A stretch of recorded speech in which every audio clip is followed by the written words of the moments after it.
What's going on, plugins? Welcome back to another video. In today's video, I'm going to talk about Arkansas basketball's regular season. Before we get into this video, make sure you drop a like. And if you're new here, sub to the channel and become a part of the family. Now let's get into the video. Coach Cal's first season at Arkansas has been filled with a lot of ups and downs. In the beginning of the season, they were looking good. They were 1-1 to start the season, and then they had a 4-game winning streak and ended up losing to Illinois. After that, they went on a 6-game winning streak. So it seemed like maybe Arkansas could be one of the best teams in college basketball. Expectations were high for Coach Cal, and everything was going great until conference play started. Everything went downhill for Arkansas. They started 0-5, which is the worst start in program history. This season, the SEC is by far the best conference in college basketball, so starting 0-5 seemed like a hole they couldn't dig themselves out of since they got to face so many talented teams. And during this time, the star freshman Boogie Flynn suffered a hand injury. Fans thought he would miss a few games and he'll get him back later on in the season, but that hand injury ended up being more serious than people thought, and he had to get surgery on it and miss the rest of the season. This was a big blow for the team because he was their leading scorer at the time,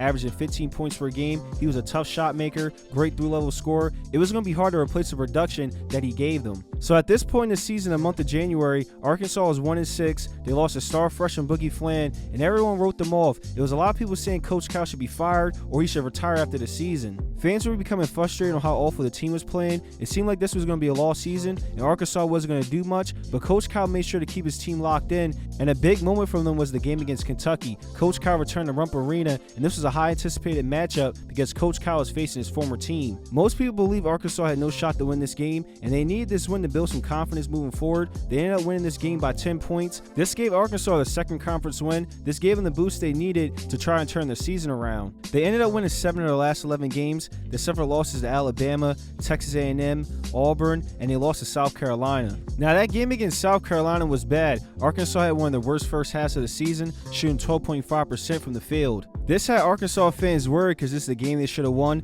but they closed the season out strong, winning their last 2 games. In the last game of the season, they beat a ranked Mississippi State team by 1 point. And now they're going to be in the SEC tournament and have a chance to get their revenge on South Carolina. Arkansas is trying to make the NCAA tournament. It's no guarantee they're going to get in. If they end up losing to South Carolina, they still have a chance to make the NCAA tournament. Arkansas is rolling right now. They're battle tested. The team chemistry is looking good. They proved a lot of doubters wrong. Everyone wrote this team off, but they kept grinding and stayed focused. So we got to give credit to Coach Cal for the turnaround this team had. He made sure to keep the team positive because it could have really went bad for this team. I want to give a shout out to DJ Wagner, who's been playing great these last 5 games. He's averaging 15.8 points, 3.2 assists, and shooting 42% from 3. When Boogie Flynn got injured, DJ Wagner needed to step up at point guard and make sure the offense was flowing. He has had an up and down season, but it seems like he's peaking at the right time and playing some great basketball right now. In his last regular season game, he dropped 24 points, which is a season high for him. The biggest weakness in his game was shooting, especially from 3, but these last 5 games he's shooting 42% from 3, so he's in a groove right now and he has confidence in his scoring. DJ Wagner can end up having a crazy March Madness and be a big reason why Arkansas is winning games, and this could boost his draft stock. A couple mock drafts have him projected as a second-round pick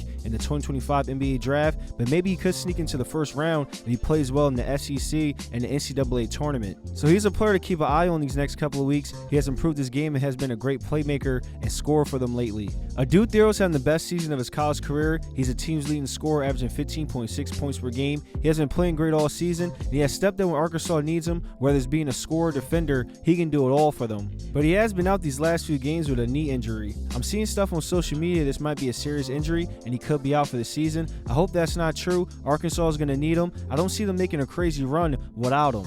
In the last 6 games of the season, transfer John L. Davis has been a reliable scoring option for Arkansas. He's the type of player who can get a bucket from anywhere on the court. If Adou Thero can't return this season, he's going to have to step up and be the main scorer alongside DJ Wagner. Big Z's having a solid sophomore season. He's averaging 9.8 points per game, and he's leading the team in blocks with 2.1. He has been great in the pick and roll and stretching the floor. Hopefully he can be consistent from 3 in these big games coming up. Sometimes he's hot, but a lot of times he's cold. If he can be consistent from 3, this would be great for Arkansas. Trevin Brazile has been a double-double machine these last 2 games, and he has been shooting really good from 3, going 3 for 5 in both those games. So this is another player who's peaking at the right time and can have a crazy March Madness. The 2 freshmen, Billy Richmond and Carter Knox, have been looking good these last few 2 games. Billy Richmond's a good energy guy, high motor. He has been getting it done on both sides of the ball. He's a great lob threat and elite finisher around the rim, and on defense he's been a good on ball defender.